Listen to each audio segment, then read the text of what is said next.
जिनके गुणों के गान में वर्धमान महान विचरे हमारे ध्यान। 154वीं गाथा चलानी है। कल 153 52 53 पूरी हो गई थी, पढ़ ली थी ना अपन। पढ़ो गाथा।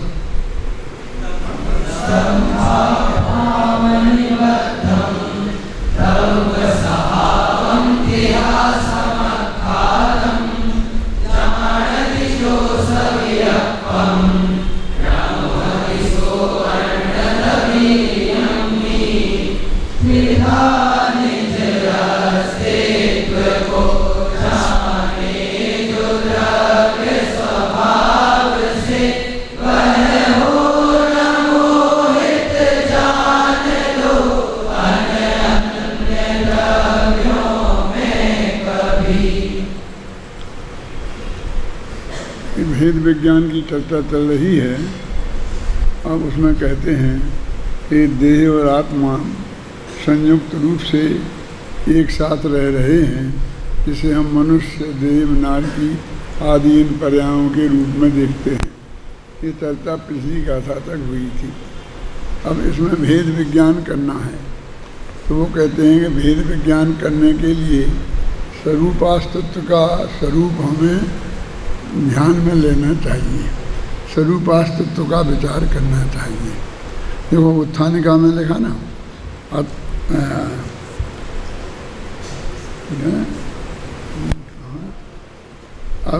आत्मा का अन्य द्रव्यों के साथ संयुक्तपना होने पर भी अर्थ निश्चयात्मक स्वरूपास्तित्व को स्वपर के विभाग के हेतु के रूप में समझाते हैं, है ना।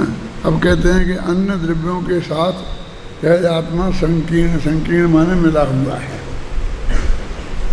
वैसे तो लोकाकाश में 6 द्रव्य एक साथ रहते हैं, तो क्षेत्र की अपेक्षा तो सब मिले ही हुए हैं, लेकिन फिर भी स्वरूप हरेक का स्वरूपास्तित्व अलग अलग है।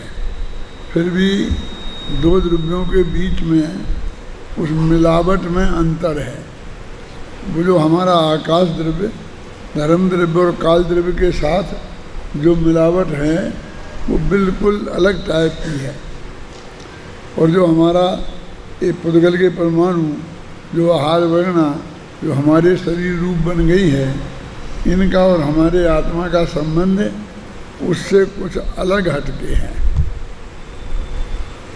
मतलब वैसा ही नहीं है।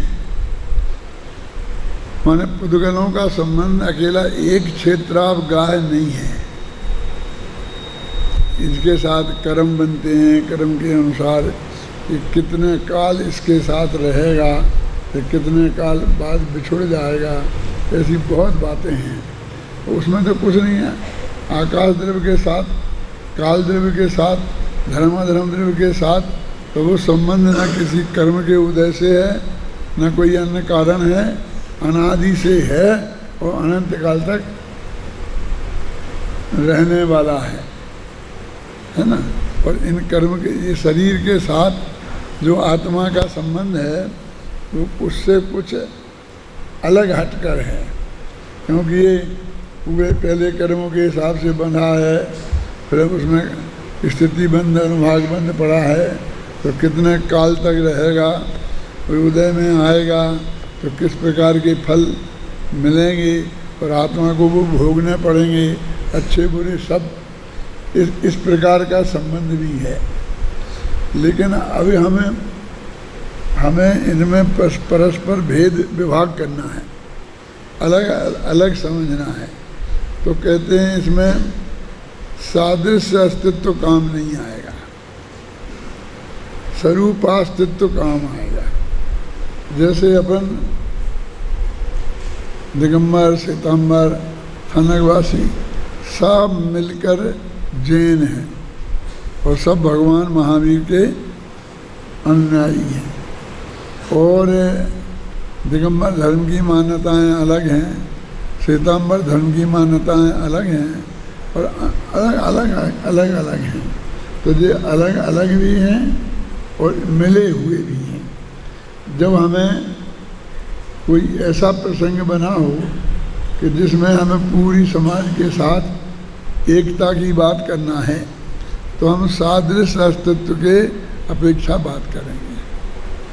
तो भाई क्या फर्क है, आप भी महावीर को मानते हैं, हम भी महावीर को मानते हैं। वहाँ ये नहीं कहेंगे कि आपके महावीर कपड़ा पहने थे और हमारे महावीर एकदम नग्न थे, ये कैसे हो सकते हैं। माने वो जो अंतर है उसको हम गौण करेंगे और जो एक सा है उसको हम मुख्य। और जब हमें उनमें अंतर बताना पड़ेगा तो फिर हम इनको मुख्य करेंगे। तो स्वरूपास्तित्व ऐसा है जो हमें अन्य द्रव्यों से पृथक साबित करने में, भेद विज्ञान कराने में सबसे बड़ा हेतु है, समर्थ हेतु है। तो इसलिए अभी उस पर हम विचार करते हैं। ये आत्मा एक पदार्थ है और ज्ञान दर्शन स्वभावी है, उसका स्वरूप अलग है, अन्य आत्माओं से भी पृथक है। हमने एक इकाई स्थापित की आत्मा की और फिर हमें भेद विज्ञान करना है। तो दूसरी तरफ हमने सब द्रव्यों का मिक्सचर रूप है, तो वैसे पुद्गल का ही बना, देह को मुख्यता से रखा, 10 प्राणों को रखा। अब इन दोनों के बीच में भेद विज्ञान करना है। तो दोनों के अस्तित्व माने स्वरूपास्तित्व को हमें समझना चाहिए, माने दोनों का स्वरूप समझना चाहिए। आप जानते हैं स्वरूप, लक्षण, परिभाषा आदि बहुत शब्द आते हैं जिन्हें हम अधिकांश पर्यायवाची समझ लेते हैं। जो किताबें आप पढ़ते हैं अपने यहाँ की छपी हुई नहीं, अन्य भी पढ़ते हैं ना, तो उनमें जो हेडिंग दिए हुए हैं तो कहीं भी लिख देंगे कि पुद्गल द्रव्य का स्वरूप, और कहीं भी लिख देंगे पुद्गल द्रव्य का लक्षण, कहेंगे जीव का स्वरूप तो कह देंगे जीव का लक्षण। तो हमने ऐसा भेद हमारे ख्याल में नहीं आता कि उनने कहाँ स्वरूप लिखा है और कहाँ लक्षण लिखा है और दोनों में अंतर क्या है। अपन ने भले ही लिखने में थोड़ा बहुत ध्यान रखा होगा, लेकिन तुम लोगों ने अध्ययन करने में उस बात पर तुम्हारा ध्यान भी है कि नहीं, मुझे पता नहीं है। जब स्वरूप और लक्षण में ये फर्क है। जब हम गाय का स्वरूप बताएं, गाय का स्वरूप बताइए, तो हम गाय की विशेषताएं बताएंगे। एक जानवर है, शांत प्रकृति का जानवर है, अहिंसक शुद्ध शाकाहारी जानवर है, वो दूध देता है और वो दूध मनुष्य प्राणी जाति के लिए बहुत हितकारी है और उसका हर अंग काम आता है। गोबर भी, पेशाब भी, मलमूत्र भी, उसकी दवाइयाँ बनती हैं और कंडे बनते हैं। मतलब कई तरीके से हम उसको समझाएंगे। ये तो हुआ स्वरूप।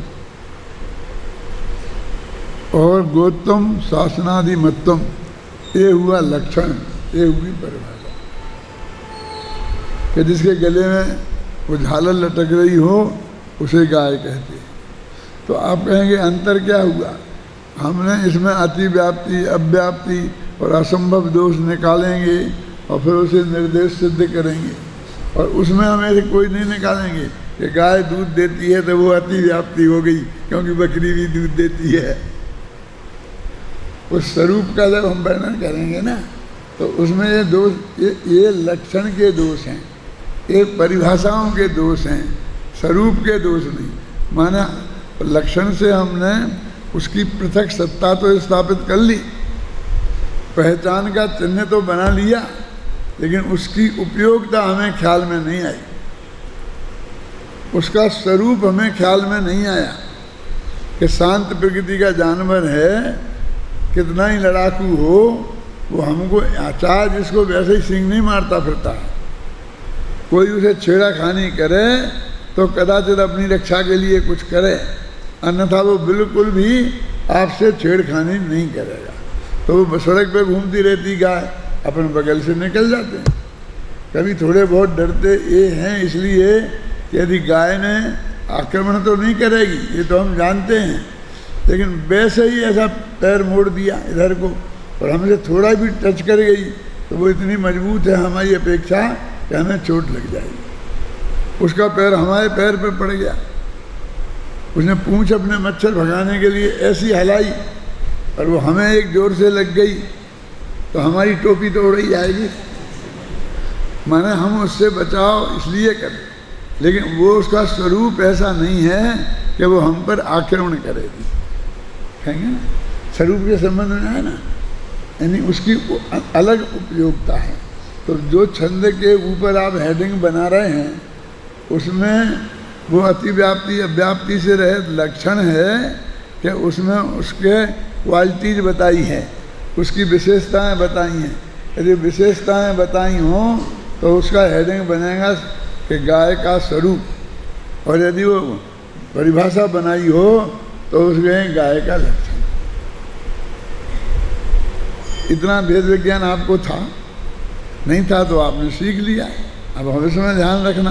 तो था तो बहुत बढ़िया, जिन लोगों को नहीं था उन को जानने को मिलेगा। मेरे कहने का अर्थ ये है कि बहुत शास्त्रों में भी जो उसके अनुवादक वगैरह छपाने वाले हैं जिनने वो हेडिंग बनाए हैं उनको भी इसका ध्यान नहीं रहता है। तो आपको अपना समझ लेना चाहिए और अपना, अभी हर किताब तो आप नहीं सुधार सकते, हर किताब को तो सुधरवा भी नहीं सकते, लेकिन अपने उपयोग में तो हम सुधार सकते हैं ना, ज्ञान की उस स्थिति को हम सुधार सकते हैं। तो हम कहते हैं हम स्वरूप अस्तित्व का स्वरूप समझ लें, परिभाषा भी समझ लें और इसके आधार पर ही वेद विज्ञान होगा। क्योंकि हमें जिसको सारे जगत से अलग समझना है वो हमारा आत्मा महासत्ता वाला आत्मा नहीं है, अवान्तर सत्ता वाला आत्मा है। तो उसमें हम क्या लेंगे कि अपने द्रव्य गुण पर्याय और अपने उत्पाद व द्रव्य, हमने लिखा ना त्रिधा, उसे तीन तरह से समझो। तो तीन तरह से द्रव्य गुण पर्याय भी है और उत्पाद व द्रव्य भी है। जब भी जाए समझ में तो उसका स्वरूप हमारे ख्याल में आ जाएगा, परिभाषा भी ख्याल में आ जाएगी। आत्मा का अन्य द्रव्यों के साथ संयुक्तपना होने पर भी एक साथ वो हैं।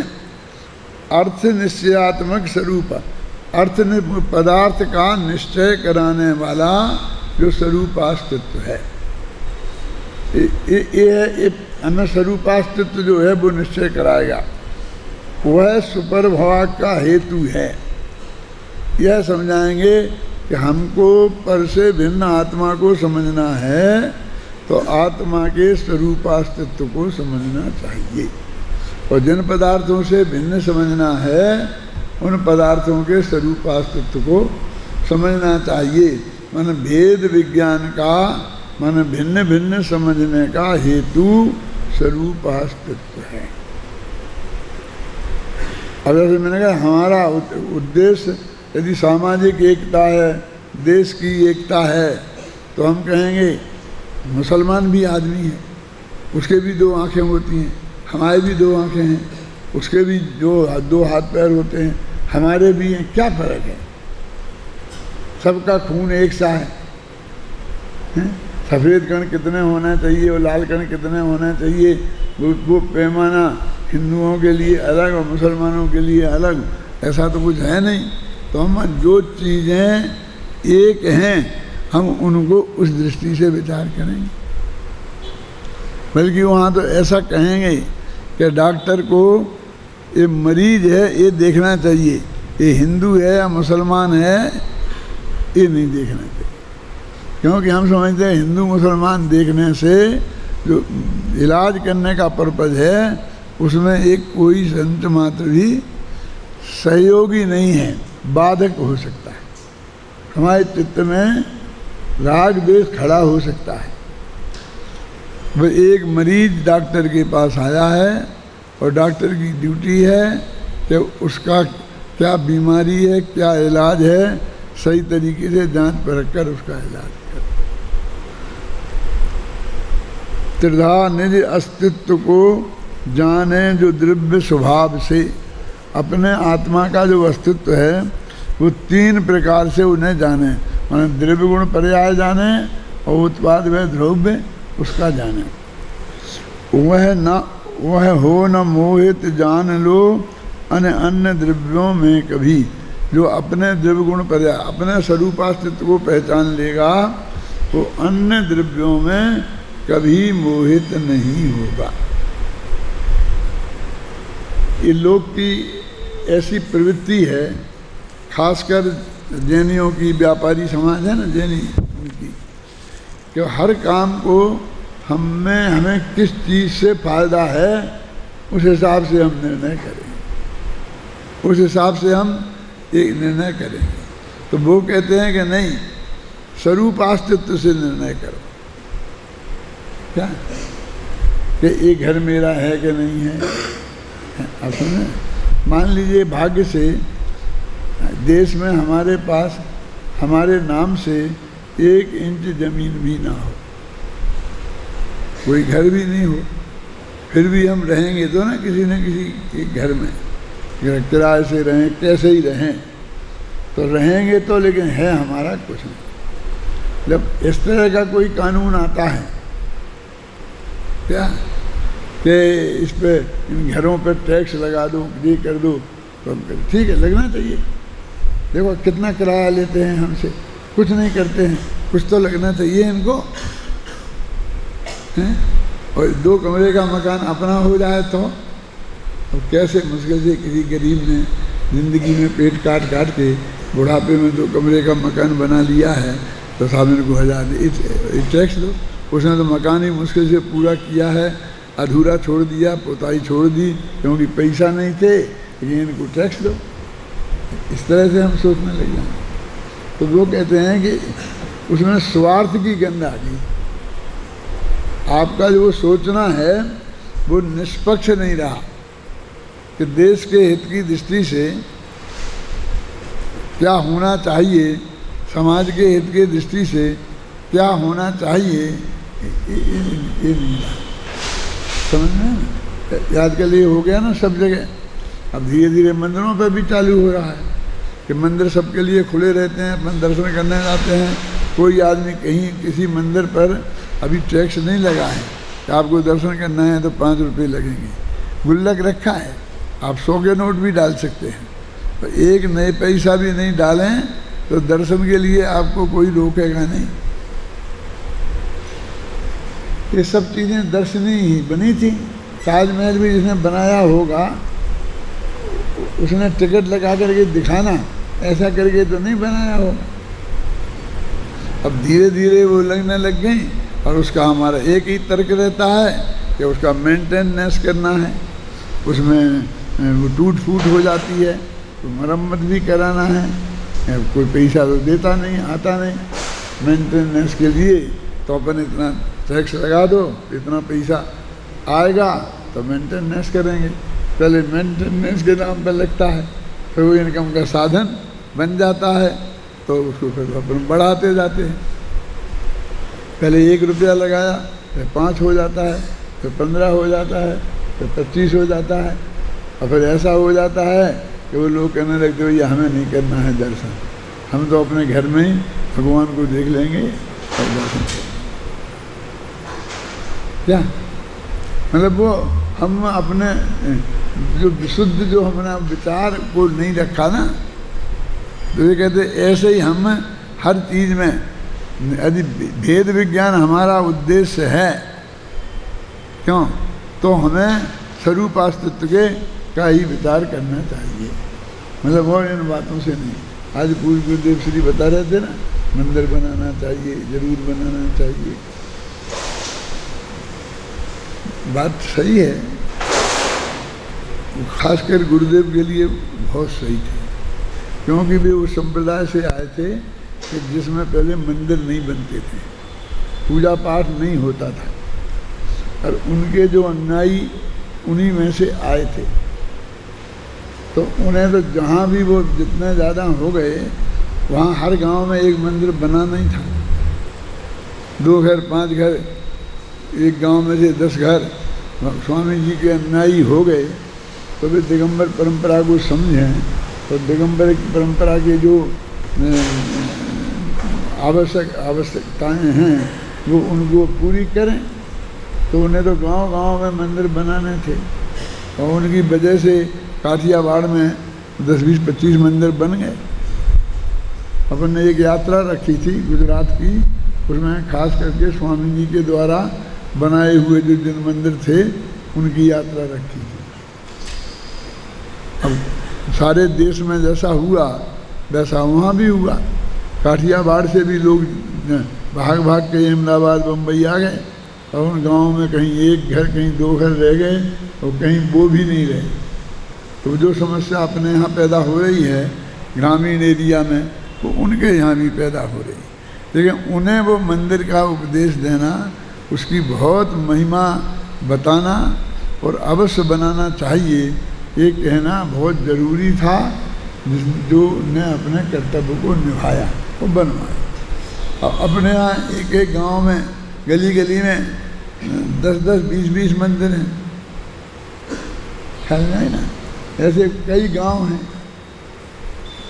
तीर्थों पर तो लेन लग रही है, क्योंकि लोग अब बार बार झुक नहीं सकते ना, कमर में दर्द रहता है, घुटनों में दर्द रहता है, तो अब भगवान से भी नमस्ते शुरू हो गई है। समझ गए ना? धीरे धीरे परंपरा से अब ज़मीन पे बैठ नहीं सकते, तो कुर्सियाँ लग गई हैं। मेरे कहने का अर्थ ये है कि जहाँ आवश्यकता नहीं है वहाँ वो उपदेश जरूरी नहीं है। वहाँ ये उपदेश देने के नए नए मंदिर बनाने की जरूरत नहीं है,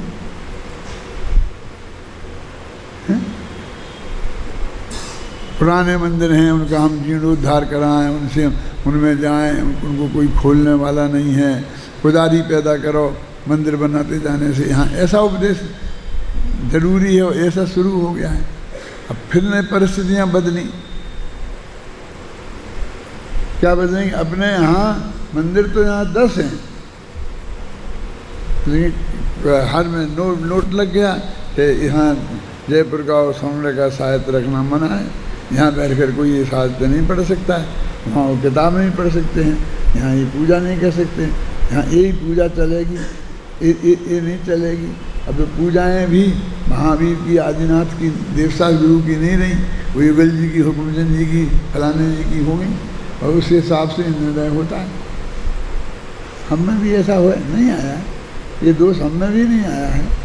हम जब निर्णय करते हैं शांति जी कि कौन सी पूजा करना है, तो आदिनाथ की, महावीर की करना कि किसकी लिखी करना, की इसका भी कोई निर्णय तो कर में असर पड़ता है कि नहीं पड़ता है? माने गाड़ी कहाँ से कहाँ पहुँच जाती है। मैं ये नहीं कहता हूँ कि ये कोई सब गलत ही है, क्यों कि यदि उसमें तत्व ज्ञान की बात नहीं है, यदि उसमें मार्मिक बातें नहीं हैं और दूसरी में मार्मिक बातें हैं, तो उस हिसाब से हम करेंगे, मतलब उसमें दोष नहीं है। लेकिन फिर में वो उसमें आदमी की मुख्यता हो जाती है। वो ऐसा लगते हैं कि जैसे मेरी लिखी पूजन करके आप मेरे को एक अर्घ चढ़ा रहे हैं, मेरा पक्ष ले रहे हैं, मेरी पार्टी के हैं, अंदर उसमें कुछ ना कुछ। जब ऐसा व्यक्तिगत राग देश आ जाता है तो मुझे आपका थोड़ा उपकार मानना चाहिए, क्योंकि आप निरंतर मेरी बनाई पूजन ही करते हैं। मैं कहता हूँ आपको मेरा मानना चाहिए कि आपको बहुत जो पसंद आई, ऐसे आपके मन की पूजन बन गई और आपको वो करने के लिए मौका मिल रहा है, किसका? आपको मेरा उपकार मानना चाहिए कि मैं आपका उपकार मानूं? कोई को किसी का मानने की जरूरत नहीं है। और उसने अपनी भक्ति से अपनी बात लिखी और आप अपनी भक्ति से अपने विवेक से अपनी बात काम कर रहे हैं। तो मैं ये बता रहा हूँ कि ये पूज्य स्वामी जी के उपदेश की बात जितनी दृढ़ता से और उन्होंने कही, तो उनसे कहा गया यहाँ तो चारों तरफ से बहुत स्थानकवासी हैं, वे लोग आते हैं, तो आप ऐसी बात क्यों करते हैं कि भाई ये जो बने हैं ना मुमुक्षु, इनमें चाहिए इनका मंदिर बन जाएगा तो इन्हें पता रहेगा इनके बच्चों को कि हम दिगंबर जैन हैं और दिगंबरों का मंदिर ऐसा होता है, नहीं तो ये भूल ही जाएंगे। वो ऐसा बताएंगे यहाँ चाहिए, और हमारे यहाँ तो गली गली में है, घर नहीं है जितने मंदिर हैं। अभी जयपुर में 200 से ज़्यादा मंदिर थे पहले, अब 300 हो गए। तो अब फिर मैंने कहा कि ज़माना बदला कि कोई हमें बैठने ही नहीं देता है। तो फिर हम कहते भाई, मैं आपको सच्ची घटना बता रहा हूँ कि जब हम मंदिर बनाना शुरू किए तो साहू अशोक कुमार जी समाज के नेता थे, महासमिति के अध्यक्ष थे, तीर्थ क्षेत्र कमेटी के अध्यक्ष थे। उनके पास सब लोग जाते थे, तो उनने हमसे कहा कि डॉक्टर साहब आप स्वाध्याय भवन बना लो, आपको स्वाध्याय में दिक्कत होती है ना, लेकिन मंदिर अलग नहीं बनाओ। मंदिर आप इसी मंदिर में आओ और सब पूजा पाठ इनके साथ कहोगे तो आप समाज से जुड़े रहोगे। और जैसे जो कहते हैं इन्हें तो अलग पंथ बनाया, अलग संप्रदाय बनाया, वो ऐसा नहीं होगा और आपको स्वाध्याय निरापद हो ही जाएगा। तो हम कहते भाई मंदिर के बगल में जगह थोड़ी हमें मिलती है, अब दूर जगह मिली तो आदमी मंदिर के लिए अलग जाए और स्वाध्याय में के लिए अलग जाए, ऐसा संभव नहीं होता, इसलिए हमको बनाने पड़ते हैं। तो उन्होंने हमें बहुत समझाया, तो हमने कहा कि ठीक है, स्वाध्याय भवन बनाए। 5 साल बाद फिर वो आए और उन्होंने कहा कि साहब अपने स्वाध्याय भवन में एक मूर्ति आप अवश्य विराजमान कर लो, मंदिर बना लो। क्यों? देखो क्या कारण है। अपन तो ये कहेंगे कि वहाँ हम स्वाध्याय में जाएंगे तो भगवान के दर्शन तो मिल जाना चाहिए, दर्शन के लिए हमें अलग दूर मंदिर में जाना पड़े, ऐसा तो नहीं हो। उनका ये उद्देश्य नहीं था। उनने क्या कहा, ये लोग कहते हैं कि इनने स्वाध्याय भवन बनाए, यानी ये दिगंबर नहीं है, ये थानकवासी हैं। ये कांजी स्वामी सबको थानकवासी बनाने आए हैं। यदि ये होते दिगंबर जैन तो मंदिर नहीं बनाते, अकेला स्वाध्याय भवन। अब वो बात पहले समझ में नहीं आई कि ये आरोप लगा सकते हैं ये लोग। अब वो जितने स्वाध्याय भवन बन गए थे उसमें तो मूर्ति विराजमान करने की जगह ही नहीं थी। फिर ये चला कि ठीक है साहब मंदिर बनाओ। पहले उनको लगता था कि ये हम इनको अलग कर देंगे, इनका सब बंद हो जाएगा, कौन बना पाता। मंदिर बनाना इतना आसान थोड़ी है, हर एक आदमी 4 घर हैं तो ये मंदिर बना लेंगे, खाने को तो व्यवस्था नहीं कर पाते अपने घर की। कोई मंदिर फंदिर बनने वाले नहीं हैं, ये कोरी धमकी है। लेकिन धीरे धीरे समाज को ऐसी उपयोगिता लगी और हर गांव के लिए सारे देश के समाज, मुक्ति समाज सहयोग करने लग गई कि तुम बनाओ, हम है ना, समझ गए ना। तो सचमुच मंदिर बनने लग गए। अब मंदिर जब बनने लग गए तो उन मंदिरों की दर्शन पूजन करने वालों की संख्या कम हो गई। उन मंदिरों में जो स्वाध्याय होता था ये मुमुक्षु ही करते थे, तो स्वाध्याय बंद हो गया, कोई प्रवचन नहीं करता, प्रवचन में आगे कोई बैठता नहीं है, तो मंदिर शून्य होने लग गए। ये सब हमने अपनी आंखों से देखा है और इस सब परिस्थिति को भोगा है और उसके अनुसार अपने को परिवर्तित किया है, जैसा बना जैसा ख्याल में आया ना, तो वे मंदिर सूने लगने लग गए। इस मंदिर में जाते हैं तो बढ़िया नई आधुनिक में पूजाएं होती हैं, जो एक एक अक्षर समझ में आता है, खूब गा गा के बढ़िया ये होता है, तो स्वाध्याय होता है, फिर प्रवचन होता है, तो एकदम मंदिर गाजते बाजते रहते हैं। और नए बनाए तो एकदम चमकदार, नीट एंड क्लीन। और वो पुराने मंदिर तो उन्होंने अपन को छीन ही लिए, तो पुराने पत्थर के बने थे, जैसे बने थे वैसे बने थे। तो अब वे तो मैले कुचैले और वैसे दिखने लग गए, और ये एकदम बढ़िया चमकदार दिखने लग गए। तो लोग यहाँ आने लग गए, तो समाज को फिर चिंता भाई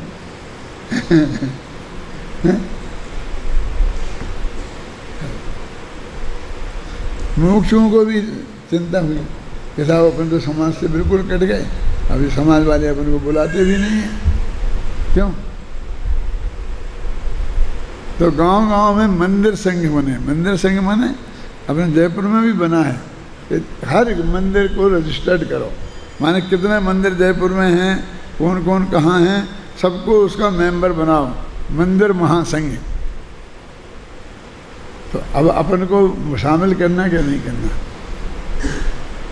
दिगंबर जैन मंदिर तो है, उनमें कुछ ऐसे देखना है, इनको नहीं करना, इनको दिगंबर जैन नहीं मानना। अपने यहाँ भी कई थे कि नहीं अपन को महासंघ का नहीं बनना, इनसे लड़के तो अपन ने अलग बनाया है। अब भी यार कोई भी कानून पास करेंगे, बहुमति तो इनके हाथ में है, तो अपने मंदिर पे लागू करेंगे, फिर फंड करेंगे, हर मंदिर पे टैक्स लगा देंगे, अपने मंदिर पे भी टैक्स लगा देंगे। देखो आपको पता नहीं कितनी कितनी समस्याओं से दिलीप भाई हम जूझे हैं। नहीं हमका मंदिर के महासंघ के सदस्य बनो, हम अपना स्मारक बना है, मीटिंग होती है, अपन को बुलाया जाता है, अपन जाते हैं। तो गांव-गांव में भी ऐसा हुआ। फिर होली दिवाली आई तो सबका महावीर जयंती का जुलूस एक निकालना, तो इनके मंदिर वालों को शामिल करना कि नहीं, अपनी झांकी महावीर जयंती के जुलूस में लगनी कि नहीं लगनी। फिर कहा नहीं इनको मत लगाओ, फिर निकल लगाओ, अपन के बढ़िया बना करके मौका मिला तो अपने बढ़िया से बढ़िया बनाई लगाई, क्योंकि हम समाज में शामिल तो रहें। ऐसे गांव-गांव में हुआ, 6 मंदिर थे, 6 मंदिर का संघ बन गया, अपन एक अलग मुसलमान जैसे दिखने लग गए, अपन ने भी उसके मेंबर बन गए। फिर अपना जुलूस अपन उनके मंदिरों में ले जाने लग गए, उनका जुलूस अपने मंदिरों में लाने लग गए, तब हम दिगंबर जैन समाज का हमारा मंदिर कहलाएगा। मैंने कितनी परिस्थितियाँ बदलती हैं, उसका अंदाज़ा मैं आपको बता रहा हूँ। और किस वक्त कैसे कैसे निर्णय बदलने पड़ते हैं, गुरुदेव ने किस वक्त क्या कहा, हमने किस वक्त क्या कहा, आपको ऐसा लगेगा कि कभी तो ये विरोध कर रहे थे, कभी पक्ष में आ गए। क्यों? आपने मेरी वो किताब पढ़ी पंच कल्याणक महोत्सव, उसमें लगा नया मंदिर बनाना नहीं हैं, और फिर लगा कि ऐसी जगह जो नई कॉलोनी बनी है और 2-2, 3-3 मील तक कहाँ कोई जन मंदिर नहीं है, और वहाँ पर 100 घर जैनियों के बस गए हैं, तो वहाँ मंदिर बनाना क्या नहीं, बोलो क्या करना। अभी 200 मंदिर हैं जयपुर में, 300 हैं, अब नया बनाना क्या नहीं है, क्या करना।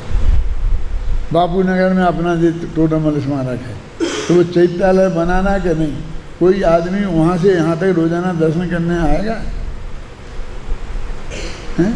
और इन्ना चैत्यालय 2 बन गए, तो लाल कोठी पे बनाना क्या नहीं। वहाँ वाले वहाँ नहीं आएंगे, रोड काटना मुश्किल है, माताएं बहनों का आना मुश्किल है। तो ये कोई नियम नहीं है कि नहीं बनाना के बनाना। और एक मंदिर बना है और बगल में दूसरा बना दिया, वो ज़रूरत नहीं है।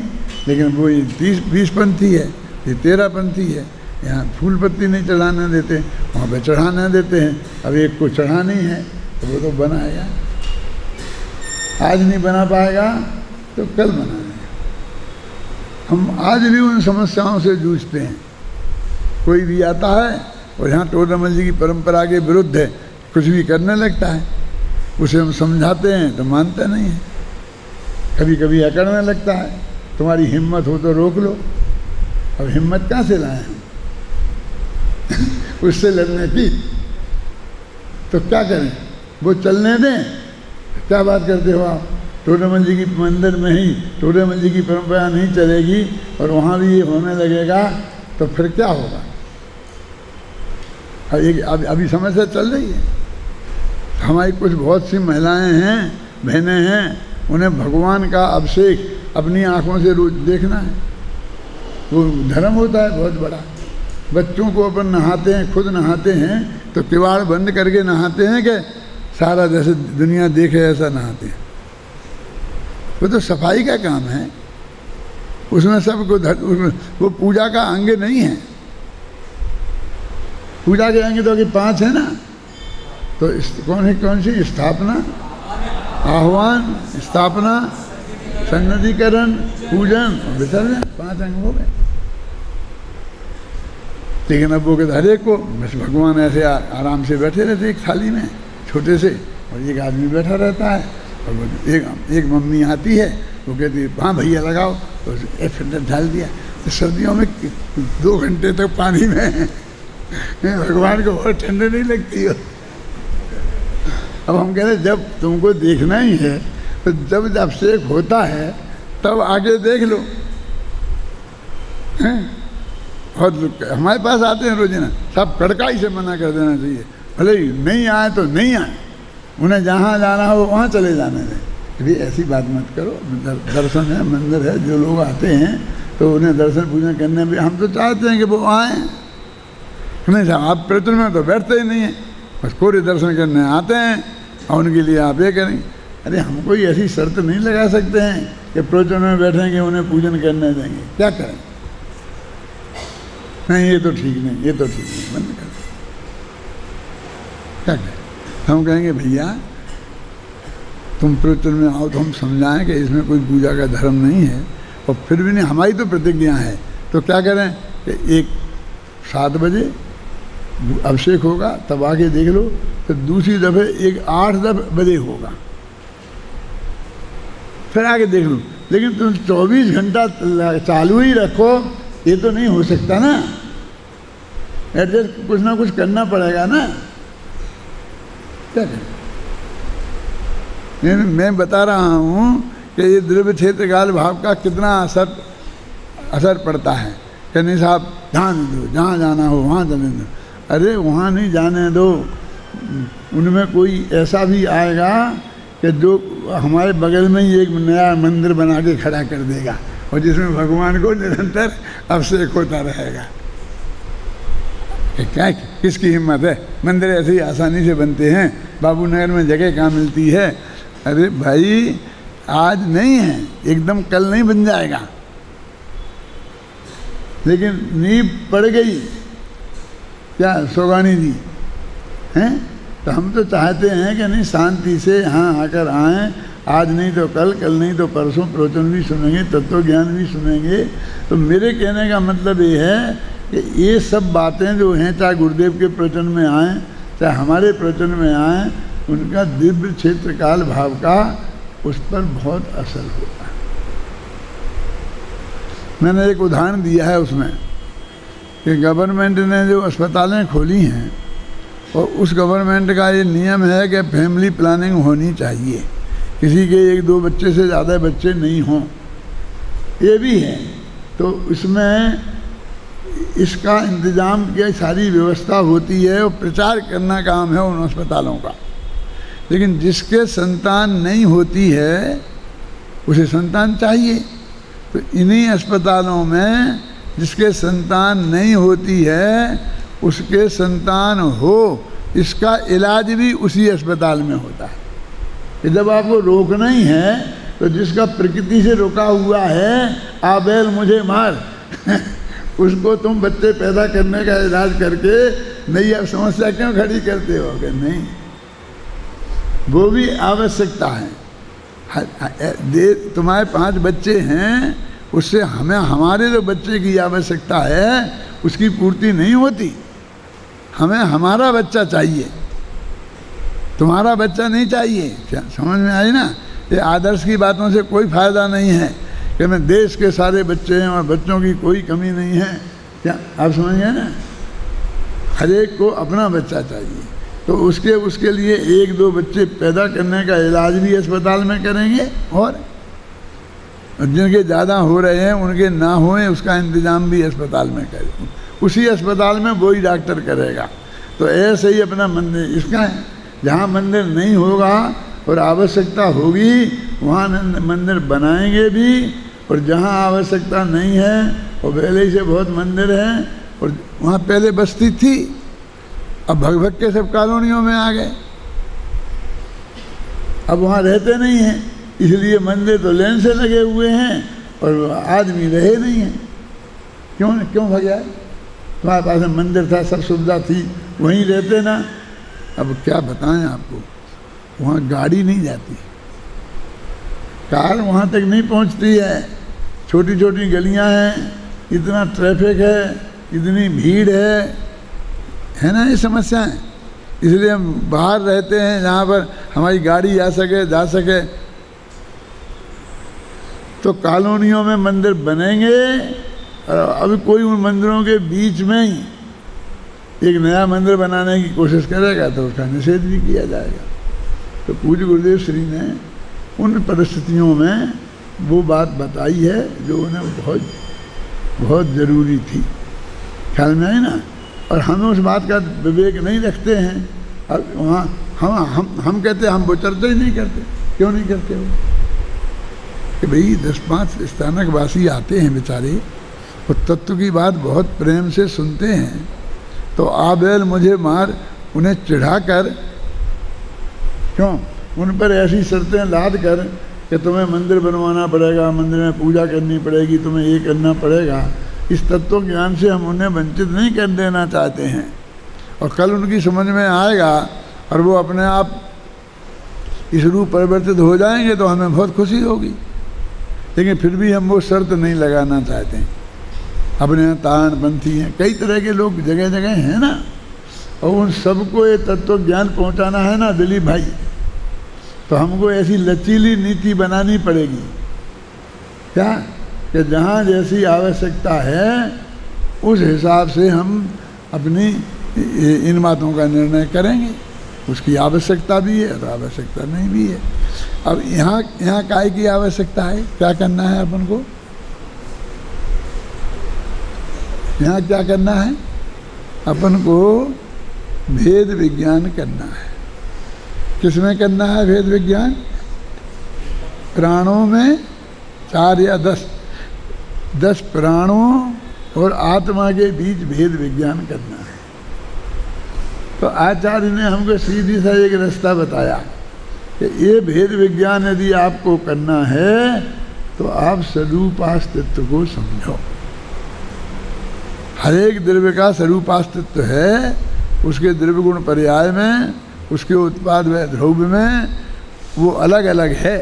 तुम्हारा उत्पाद व ध्रुव अलग है, हमारा उत्पाद व ध्रुव है सब में ही, लेकिन अलग अलग है। तुम्हारे द्रव्य गुण पर्याय तुम में हैं, हमारे द्रव्य गुण पर्याय हम में हैं। तो इसलिए आप स्वरूपास्तित्व का स्वरूप समझो तो ये भेद विज्ञान में सरलता रहेगी। अब टीका पढ़ते हैं अपन। कौन सी गाथा की?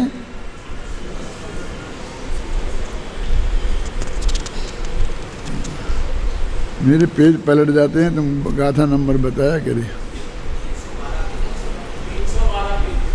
312। हाँ, गाथा का भाव आचार्य अमृतचंद्र तत्व प्रदीप का टीका में इस प्रकार स्पष्ट करते हैं। द्रव्य को निश्चित करने वाला सुलक्षणभूत स्वरूपास्तित्व, देखो स्वलक्षणभूत स्वरूप, वो स्वरूपास्तित्व क्या है? हमारा लक्षण है, और वो हमारे द्रव्य के अस्तित्व को सिद्ध करता है। तो ने विशेषण बनाए वो स्वरूपास्तित्व के। द्रव्य को निश्चित करने वाला माने जिससे द्रव्य, ये द्रव्य है ये निश्चित होता है। जो हमारा स्वरूपास्तित्व है, स्वलक्षणभूत स्वरूपास्तित्व ही वस्तुतः द्रव्य का स्वभाव है। द्रव्य का असली स्वभाव अभी क्या था अपना? स्वरूप, स्वभाव, परिभाषा, लक्षण। तो ये कह रहे द्रव्य का जो स्वभाव है वो क्या है? अस्तित्व, होना। कि क्यों है, तो बोले स्वभाव से ही है। स्वभावो अतर्क गोचरा, स्वभाव में कोई प्रश्न खड़ा नहीं होता। अग्नि गर्म है, बस गर्म है। क्यों गर्म है? ठंडी होती तो कैसा नहीं रहता। कोई गुण देश के आधार से कोई तय करके वो अग्नि गर्म नहीं हुई है कि जिसमें आप मंथन करो, यदि ऐसा होता तो अच्छा होता। अभी है जैसी वैसी जानो, है ना।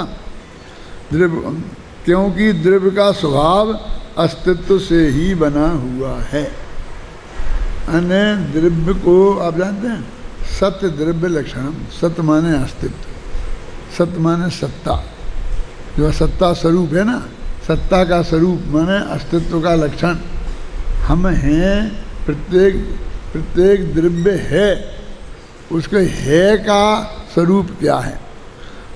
द्रव्य गुण पर्याय और उत्पाद व द्रव्य से त्रयात्मक भेद भूमिका में आरूढ़। इनने बोला त्रयात्मक भेद भूमिका, तो उत्पाद व द्रव्य भी तीन है और द्रव्य गुण पर्याय भी तीन है। और तत्वा सूत्र में भी आता ना, सत द्रव्य लक्षणम उत्पाद व द्रव्य युक्तम सत आता ना, और फिर गुण पर्याय व द्रव्यम ये भी आता है। और गुण पर्याय व द्रव्यम, द्रव्य गुणों पर्याय वाला है, द्रव्य गुण पर्याय भी आ गए। तो तीन चार सूत्र एक साथ ही है ना, वस्तु के अस्तित्व को निश्चय कराने वाले।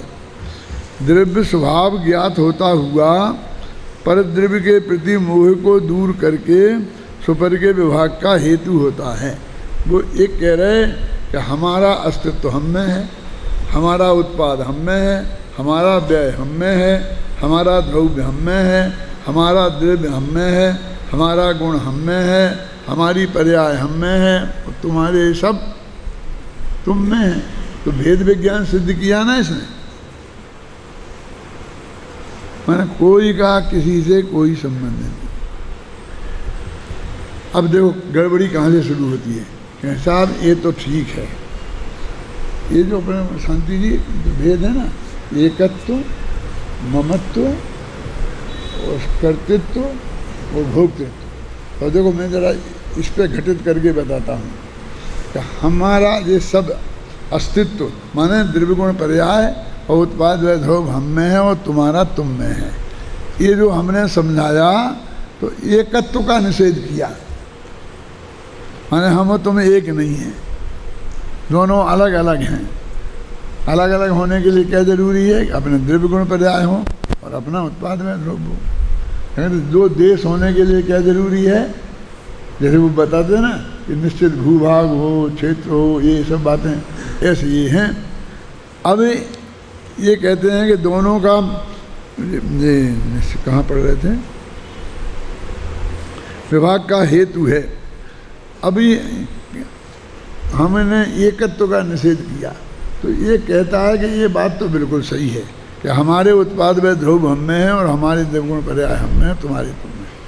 लेकिन आखिर इस रूमाल का स्वामी तो मैं हूँ, मालिक तो मैं हूँ। ये रूमाल किसका? हर आदमी जानता है ये किसी ना किसी का होगा। तो पूछता है ये रूमाल मिला है किसका है, ले जाओ। हम कहें किसी रूमाल का है तो रूमाल को रूमाल दे दो, चलेगा?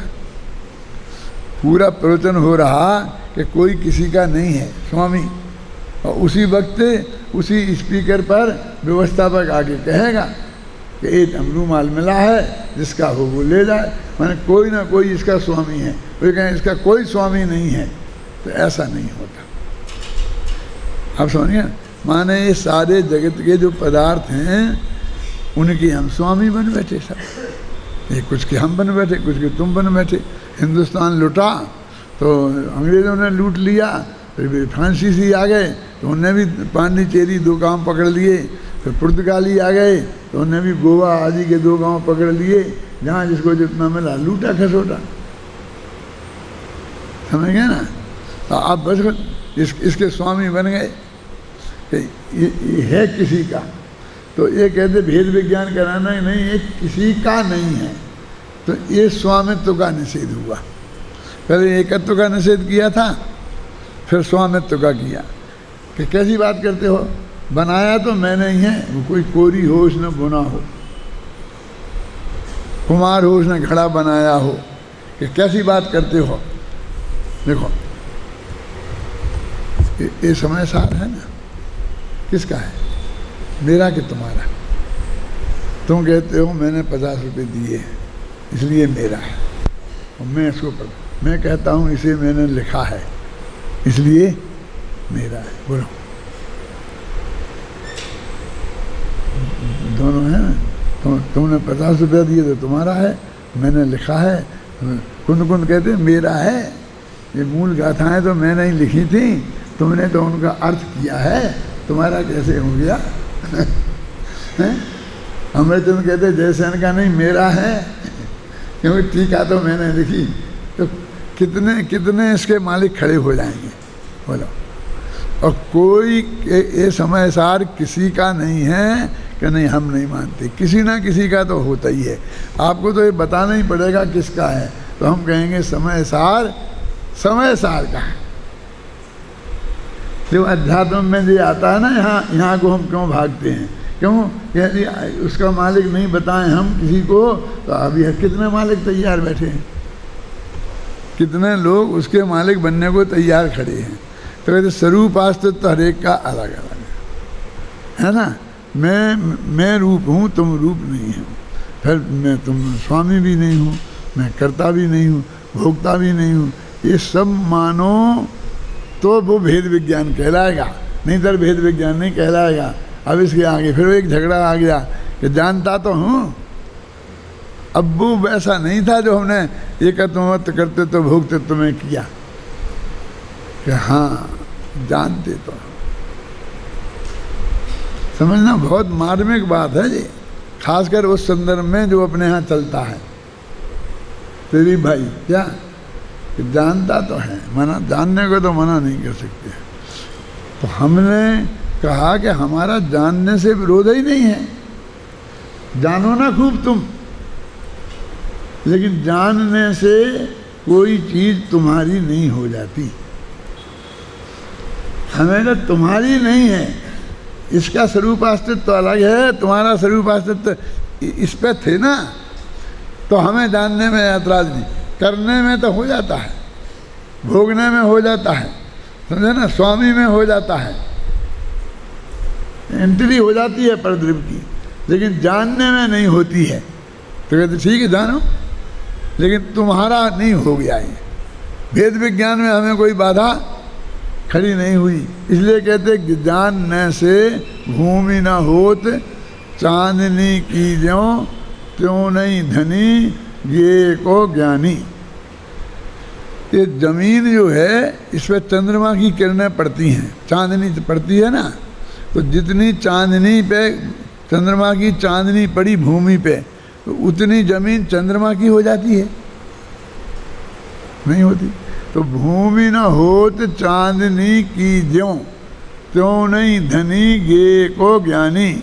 गे को जानने वाला ज्ञानी, उसका धनी माने स्वामी मालिक नहीं होता। त्यों नहीं धनी, गे को ज्ञानी। दहन दहत पर दहन न तदगत, गगन दहनता की विधि हानि। अर्थ समझ में आया है? कौन करेगा?